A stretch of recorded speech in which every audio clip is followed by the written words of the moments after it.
Alright, so dito na nga kami sa Villa Dolores Beach Resort dito sa Bataan. Ayun yung mga bus na ng company namin. So diyan kami sumakay, kabababa lang namin. Time check 8:30 ng umaga. Umalis kami dun kanina ng 4:30 ng maaga. So mga 4 hours yung biyahe namin. At ang taas na agad ng araw. Dito pala ako, naghanap ako ng maihian kasi yung bus kanina dire-diretso. So hindi na kami nakaihi, grabe yung pantog ko. Sakit na, kaya dito umihi muna ako. Pila pa kasi doon, ang dami namin, siyempre yung empleyado sa company namin, sa trabaho, ang dami. So magkakaiba-ibang area yon. Kaya dumog talaga, pila pa sila doon. Punta na tayo doon at baka hinahanap na tayo. Alright?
Yung alon niya is hindi gaano, relax lang.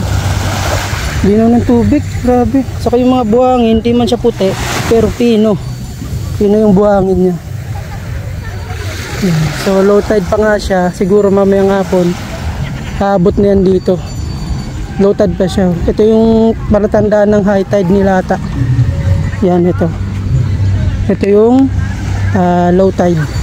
So dahil nga maaga pa, kalmado pa yung alon ng dagat. Oh, ganda dito.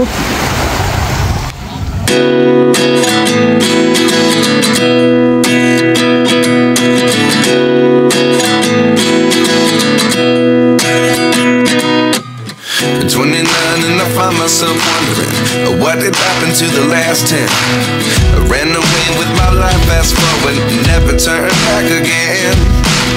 It's kind of funny that the more we pass time, the more we need to set the rewind. And 19 was the year I had to leave you, but now I'm seeing all the signs. Is this really happening? I can't believe it's true. I'm just as surprised as you. Is this really happening? I can't be too sure, but one day I'll be yours again.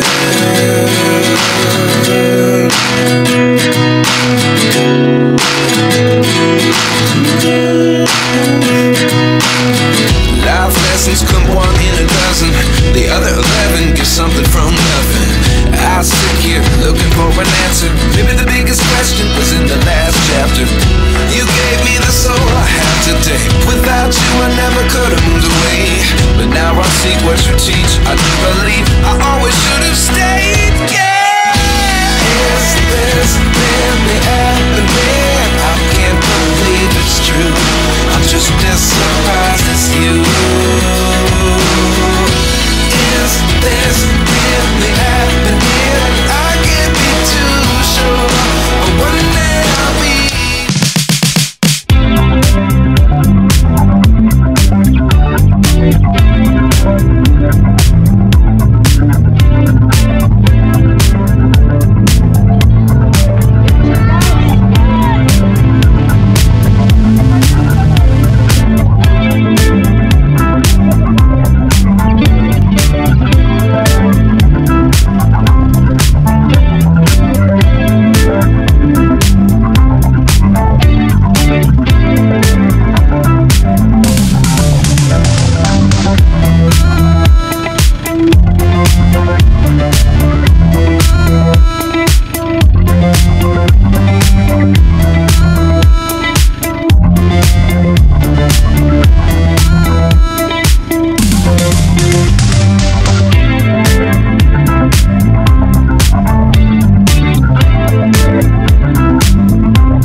galing ko.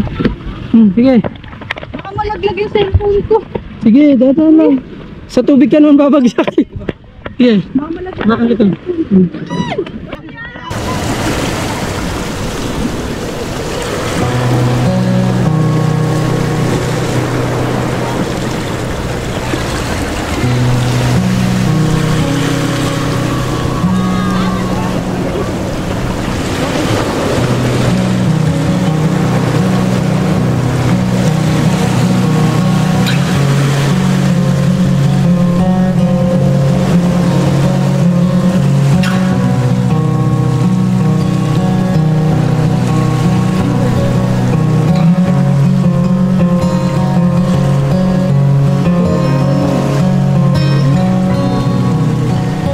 Grabe, na-miss ako dito. Ngayon lang ako nakapunta. First time ko lang makapunta sa ganitong beach. Sa doon nga kami galing sa kabilang isla. Tapos nagbangka kami, ito gamit. Hanggang dito. Tignan nyo naman yung buhangin. Pino. Oh. Pinong-pino yung buhangin dito. Talagang white sand. Oh. Yung tubig, napakalinaw. Napakatahimik, hindi crowded. Kasi nga, may mga nakatira naman pala dito, sabi ng bangkero. At nakausap ko kanina, ito palang isla na to, itong beach na to, kay Marcos. Hanggang dun sa dulo na yun. Kaya nauwi na yung ibang kasama namin na mga ibang department yan. Babalik na sila kasi nauna sila sa amin. Kanina pa sila dyan. Yan, ilan lang kami dito. Tapos dun may mga mini cave dun sa mga mabato. Yan, yung bundok na yan. Sa totoo lang, first time ko lang makapunta sa ganitong beach na white sand. Nalulubos-lubusin ko na to. Sayang lang kasi yung drone ko nalobat na. Kaya hindi ko muna chinarge ko doon. Sayang. Di ko tuloy makuha yung drone capture to. Grabe, sexy to.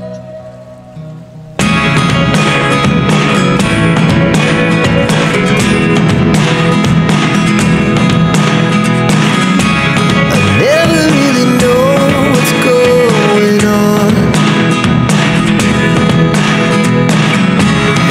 Look at me sometimes.